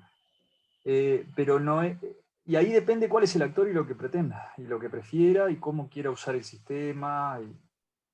Yo no creo que haya una única forma, pero el tema es, yo creo que no hay forma de contestar esa pregunta, porque vos tenés que definir primero cuál es el objetivo de la gestión ambiental, qué querés lograr, y para saber qué querés lograr, es bueno, ¿y cómo lo va a usar la comunidad? ¿Cuáles van a ser los servicios ecosistémicos que vos querés aprovechar del sistema? ¿Cuáles son las características que querés que tenga? Eso fue un gran conflicto. Ese texto que les mostraba hoy de que tuviese algo así como un... ¿Cómo fue que les dije? Estado ambiental compatible con el entorno urbano. Bueno, ¿cuáles son los usos que hace el entorno urbano del sistema? ¿Lo utiliza para laminación de pluviales, como le llaman los ingenieros? ¿Sí o no? Bueno, si lo utiliza, hay que considerar eso. Hay gente que lo utilice para baños. La intendencia te dice, bueno, pero estos lagos no están habilitados y no tienen servicio de guardavidas, pero la gente los usa igual. O sea, habría que gestionarlo para que los riesgos sean los menores posibles. No creo que... O sea, yo lo que Depende de todos los contextos. Claro, yo no te quiero dar una respuesta concreta porque creo que no hay una respuesta concreta. O sea, creo que la complejidad del problema está en poder dirigir una gestión ambiental de forma adecuada. Y capaz que para los lagos el objetivo, la interacción de la sociedad es una, y para otros lagos es otra, y lo que hay que hacer es diferente. El conflicto y la presión social también juegan en esto. A veces no se ataca primero lo que uno desde su perspectiva tendría que estar primero en la lista, sino de los que más se mueven al respecto. Y a veces eso tiene sentido, porque involucra interés de la sociedad, ¿no? El conflicto, el interés, el grito en el cielo, la salida a la prensa, involucra que hay un problema percibido, y tiene sentido de que el Estado ponga recursos en solucionar problemas, ¿no? Es muy complejo, pero es tan complejo como la sociedad misma, ¿no? O sea, creo que no Sí, nada. se me había venido a la cabeza el lago que está en el Parque Roosevelt, en el Parque de Derechos de los Niños, que ese lago está como cubierto de vegetación flotante, creo que son repollitos de agua, y además plástico y todas esas cosas, y pensando también en lo que decía Fernando, que en el medio de ese lago tiene como una isla, que como que si se removiera la vegetación flotante, capaz que la vegetación de la isla podría llegar a cumplir algún rol para que no se eutrofice, como también eso, si sacas toda la vegetación tenés riesgos de otras cosas, pero si justo hay vegetación asociada que pueda como disminuir ese riesgo, no sé. Por eso te lo preguntaba también, como... Mira, esa cobertura es permanente. Ahora está bastante densa este año, pero no es permanente. Y la vegetación de la isla son eucaliptos. No esperaría que cumpla mucha función más que consumo de agua, digamos. Estoy buscando, encuentro una foto acá de eso. Pero el tema es que ese lago es un lago que tiene poco interés social y no exhibe grandes problemas. Entonces, las presiones de la comunidad para atender los problemas ambientales de los lagos no está en ese foco territorial, está en otros lados, en múltiples focos. Sí, pero una de las cosas que había dicho Leonardo era lo del tema de los propietarios del predio, y creo que eso es estatal, ¿no? Sí, vos sabés que ahí hay una complejidad, porque después de la reforma constitucional, en realidad el agua de los lagos pasaría a ser pública. Y el subsuelo también. Pero hay propietarios que siguen pagando contribución inmobiliaria por el predio que está definido por lo que era la cantera del lago. Hay una complejidad a mí me trasciende. Y averiguar cuáles están en un estatus y cuál en otro es difícil, porque cuando un predio se determina que es público, a veces son ocupados esos predios. Entonces esa información tiende a no ser cedida, publicada fácilmente para evitar el robo al Estado, ¿no? Propiedad del Estado. Tiene muchas Sí. complejidades y puntas, y de repente vos estás muchos años dentro del sistema y nunca terminás de manejar tu información. Lo que siempre haces es aprender, eso estate seguro. Estoy buscando la foto del lago del Roosevelt. No la voy a encontrar ahora porque estoy conectado por internet con el teléfono y no funciona demasiado bien. Gente, les mando un mensaje con las actividades para la semana que viene. Nos vemos el jueves a las 4 en el parcial y a partir de las 5 para analizar la clase de José Luis Ciantro. No tengo confirmación de que José Luis esté. Si José Luis no está, tiene disponibilidad, pero no tengo claro si él va a poder. La vamos a trabajar con Néstor. ¿Está? Bien. Les mando después, si quieren clase de consulta para el parcial, la fijamos el martes. ¿Está? Yo después les mando mail al respecto. Okay. Muy bien, muchas gracias. Chao, gracias. Nos- Gracias. Chao, chao. Chao.